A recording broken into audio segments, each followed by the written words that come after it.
നമസ്കാരം. BMC news live കൊച്ചിയിലേക്ക് സ്വാഗതം.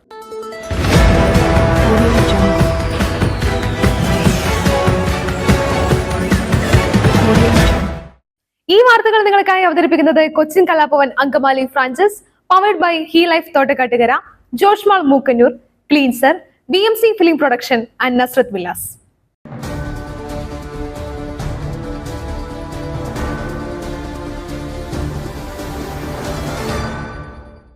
കള്ളക്കുറിച്ചി വിഷമദ്യ ദുരന്തം മുഖ്യപ്രതി ചിന്നദുരൈ പിടിയിൽ. ഇയാൾ 100-ലേറെ കേസുകളിൽ പ്രതി. തമിഴ്നാട് കള്ളക്കുറിച്ചി വ്യാജമദ്യ ദുരന്തവുമായി ബന്ധപ്പെട്ട കേസിലെ മുഖ്യപ്രതി ചിന്നദുരൈ അറസ്റ്റിൽ. 100-നടുത്ത വ്യാജമദ്യ കേസുകളിൽ പ്രതിയാണ് ചിന്നദുരൈയെന്ന് തമിഴ്നാട് പോലീസ് പറഞ്ഞു. കടലൂരിൽ നിന്നാണ് ഇയാളെ പോലീസ് അറസ്റ്റ് ചെയ്തിരിക്കുന്നത്. ഗോവിന്ദരാജ്, ദാമോദരൻ, വിജയ എന്നിവർ നേരത്തെ പിടിയിലായിരുന്നു. കള്ളക്കുറിച്ചിയിൽ വ്യാജമദ്യ ദുരന്തത്തിലെ മരണസംഖ്യ 50 ഉയർന്നു.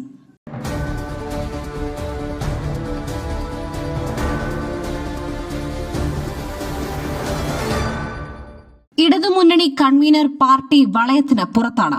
EP ജയരാജനെതിരെ CPIM സംസ്ഥാന കമ്മിറ്റിയിൽ രൂക്ഷ വിമർശനം.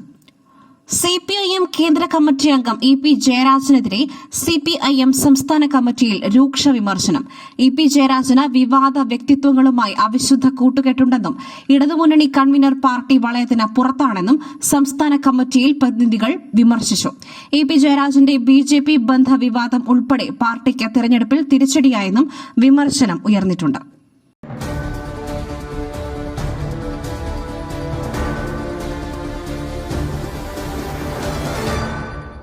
സർക്കാർ പദ്ധതികൾ അർഹരിലേക്ക് എത്തിക്കുവാൻ പ്രത്യേക ശ്രദ്ധ നൽകും. നിയുക്ത മന്ത്രി OR കേളു. സർക്കാർ പദ്ധതികൾ അർഹരിലേക്ക് സമയബന്ധിതമായി എത്തുന്നുവെന്ന് ഉറപ്പാക്കുവാൻ പ്രത്യേക ശ്രദ്ധ നൽകുമെന്ന് നിയുക്ത മന്ത്രി OR കേളു. ജനങ്ങളുടെ പ്രശ്നങ്ങൾ പരമാവധി നേരിട്ട് കേൾക്കുവാനാണ് താൽപര്യം. പഞ്ചായത്ത് അംഗമായതു മുതൽ ഇതാണ് ശീലം. ജനപ്രതിനിധികൾ ജനങ്ങളോട് ചേർന്ന് നിൽക്കുന്നവരാകണം. MP എന്ന നിലയിൽ രാഹുൽ ഗാന്ധി വീഴ്ച വരുത്തിയതും ഇക്കാര്യത്തിലാണ്. ഒരു ജനപ്രതിനിധി ആയിട്ട് പോലും തനിക്ക് രാഹുലിന് മുൻപിൽ വയനാട്ടിലെ പ്രശ്നങ്ങൾ അവതരിപ്പിക്കുവാൻ വേണ്ടത്ര അവസരം കിട്ടിയില്ല. ഭൂമി, വിദ്യാഭ്യാസ ആനുകൂല്യം തുടങ്ങി ആദിവാസി വിഭാഗങ്ങളുടെ വിവിധ ആവശ്യങ്ങൾ പൂർത്തീകരിക്കുവാൻ നിരന്തര ശ്രമം ഉണ്ടാകുമെന്നും OR കേളു പറഞ്ഞു.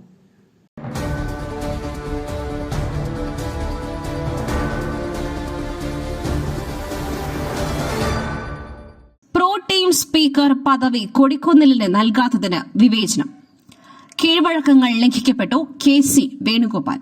കൊടിക്കുന്നിൽ സുരേഷിന് പ്രോ ടൈം സ്പീക്കർ പദവി നൽകാത്തത് വിവേചനമെന്ന് AICC general secretary KC Venugopal പറഞ്ഞു. അവരുടെ മനസ്സിന്റെ ചെറുപ്പം കൊണ്ടായിരിക്കാം സർക്കാരിന്റെ പോക്ക് എങ്ങോട്ടെന്നും അദ്ദേഹം ചോദിച്ചു. കൊടിക്കുന്നിൽ സുരേഷിനെ ഒഴിവാക്കിയത് എന്തുകൊണ്ടാണ്? കൊടിക്കുന്നിലിന്റെ അയോഗ്യതയ്ക്ക് എന്താണ് കാരണം? സത്യപ്രതിജ്ഞ ചൊല്ലിക്കൊടുക്കുവാനുള്ള അർഹത പോലും അദ്ദേഹത്തിനില്ലേ എന്നും KC വേണുഗോപാൽ ചോദിച്ചു. ദളിത് വിഭാഗത്തിൽ നിന്നുള്ളത് കൊണ്ടാണോ കണക്കിലെടുക്കാത്തത്?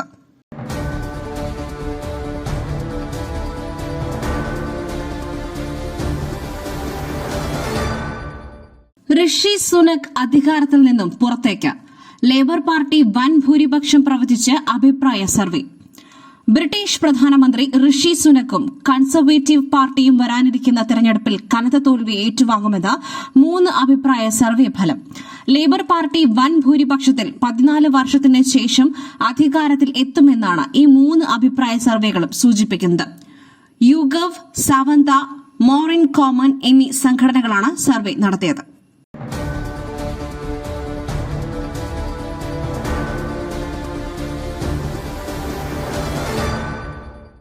ആന സഫാരി കേന്ദ്രത്തിൽ വിനോദസഞ്ചാരിയെ ആനപ്പുറത്ത് കയറ്റുന്നതിനിടെ പാപ്പാനെ ആന ചവിട്ടിക്കൊന്നു. ഇടുക്കി അടിമാലി കല്ലാറിൽ ആന സഫാരി കേന്ദ്രത്തിൽ പാപ്പാനെ ആന ചവിട്ടിക്കൊന്നു. കാസർഗോഡ് നീലേശ്വരം സ്വദേശി ബാലകൃഷ്ണനാണ് കൊല്ലപ്പെട്ടത്. 62 വയസ്സായിരുന്നു. കല്ലാറിൽ പ്രവർത്തിക്കുന്ന കേരള സ്പൈസസ് എന്ന ആന സവാരി കേന്ദ്രത്തിലാണ് സംഭവം. വിനോദസഞ്ചാരിയെ ആനപ്പുറത്ത് കയറ്റുവാൻ ശ്രമിക്കുന്നതിനിടെയാണ് അപകടം ഉണ്ടായത്.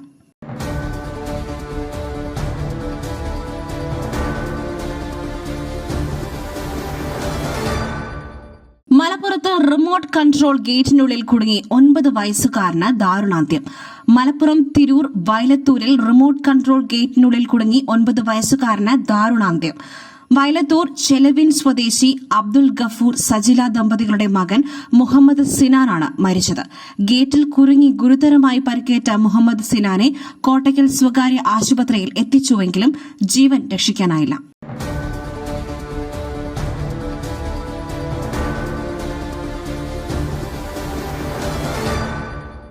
വീട്ടുകാരി ഉണർന്നതോടെ പണവുമായി മുങ്ങി. മൊബൈൽ ഫോൺ തെളിവ്. ഒളിവിൽ കഴിഞ്ഞത് ലേബർ ക്യാമ്പിൽ. ഒടുവിൽ യുവാവ് പിടിയിൽ. എറണാകുളം പെരുമ്പാവൂരിൽ വീട്ടിൽ അതിക്രമിച്ചു കയറി യുവതിയെ ആക്രമിച്ച് പണം കവർന്ന കേസിൽ പ്രതി പിടിയിൽ. കോതമംഗലം നെല്ലിക്കുഴി സ്വദേശി അബിൻ ടോമിയെയാണ് പെരുമ്പാവൂർ പോലീസ് അറസ്റ്റ് ചെയ്തത്. അതിഥി തൊഴിലാളികളുടെ ലേബർ ക്യാമ്പിൽ ഒളിച്ചു കഴിഞ്ഞ പ്രതിയെ സാഹസികമായാണ് പോലീസ് പിടികൂടിയത്.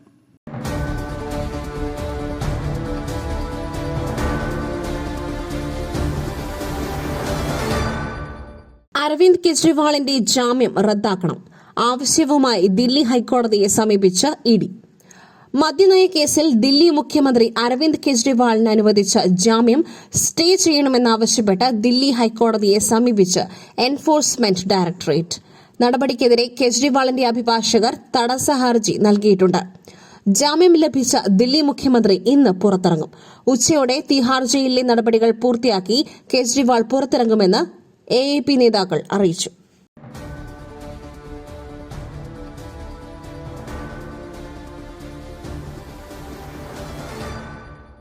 മറ്റൊരു വാർത്തയുമായി കണ്ടുമുട്ടുന്നതുവരെ നന്ദി, നമസ്കാരം.